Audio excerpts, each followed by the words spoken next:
आप देख रहे हैं अखंड भारत न्यूज। मैं हूं आपके साथ अभिनय मिश्रा।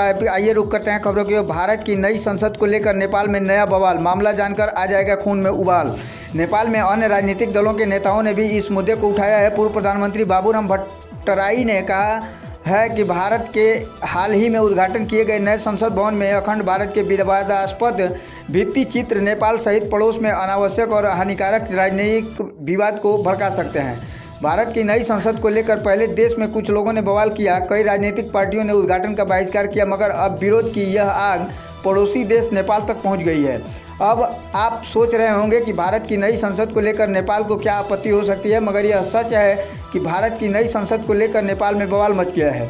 इसके विरोध में नेपाल की कई राजनीतिक पार्टियों ने बैठक भी कर डाली है और प्रधानमंत्री पुष्पकमल दहल को उनकी हाल में होने वाली भारत यात्रा के दौरान इस मुद्दे को उठाने की मांग की है। आइए अब आपको बताते हैं कि ऐसी क्या वजह है कि नेपाल में भारत की नई संसद को लेकर विरोध हो रहा है। क्या कारण है जो नेपाल में विवाद की वजह बन गया है। दरअसल नेपाल का आरोप है कि भारत के नए संसद भवन में बने भित्ति चित्रों में उनके देश के कुछ हिस्सों को दर्शाया गया है। नेपाल का कहना है कि उनके भूभाग को भारत ने अपना दर्शाया है। इसको लेकर नेपाल में विवाद छिड़ गया है। मंगलवार को सीपीएन माओवादी सेंटर के संसदीय दल की बैठक हुई, जिसमें कुछ सांसदों ने प्रधानमंत्री पुष्पकमल दहल प्रचंड से कहा कि वह 31 मई से होने जा रही अपनी भारत यात्रा के दौरान भारतीय अधिकारियों के साथ इस मामले को उठाएं।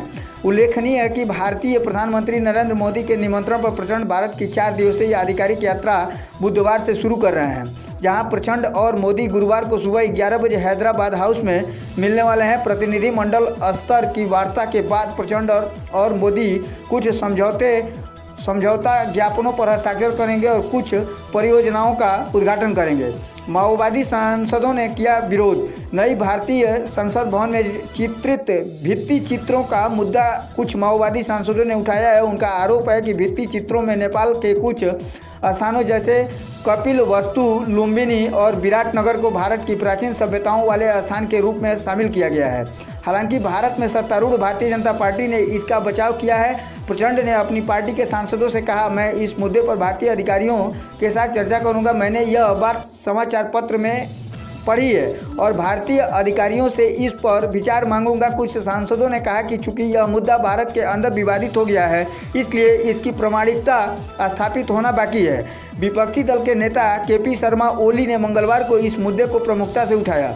ओली ने पार्टी मुख्यालय में एक कार्यक्रम के दौरान कहा कि प्रधानमंत्री को अपनी भारत यात्रा के दौरान इस भित्ति चित्र मुद्दे को उठाना चाहिए और इसे स्पष्ट करना चाहिए। आज से भारत दौरे पर हैं नेपाल के पीएम प्रचंड। ओली ने कहा, जहां नेपाली क्षेत्र शामिल है वहां सांसद में भित्ति चित्र लटकाना या रखना अनुचित है। हमने सुना है कि नेपाल के कुछ स्थानों को लकड़ी के भित्ति चित्रों में उकेरा गया है और भारतीय संसद में चित्रित किया गया है, जो आपत्तिजनक है। सत्तारूढ़ भाजपा के सहयोगी संगठन आरएसएस ने स्पष्ट किया है कि यह प्राचीन अखंड भारत की एक सांस्कृतिक अवधारणा है, जो वर्तमान संदर्भ में इसे सांस्कृतिक रूप में देखा जाता है। ओली ने कहा, भारत जैसा देश जिसे पुराना मजबूत लोकतंत्र का चैंपियन कहा जाता है, अगर नेपाल की भूमि को अपने नक्शे में रखता है और उसे संसद में दिखाता है तो इसे निष्पक्षता नहीं कहा जा सकता। प्रधानमंत्री को इस मामले को भारत के साथ उठाना चाहिए। ओली ने कहा, प्रधानमंत्री कल से भारत दौरे पर जा रहे हैं। वह अगर इस मामले को नहीं उठा सकते और सुलझा नहीं सकते तो फिर क्यों जा रहे हैं। दिल्ली से राकेश मिश्रा की ये खास रिपोर्ट। खबर अच्छी लगी हो तो चैनल को लाइक सब्सक्राइब करना न भूलें और साथ ही इस खबर को लेकर आपकी क्या राय है हमारे साथ कमेंट बॉक्स में ज़रूर साझा करें। धन्यवाद।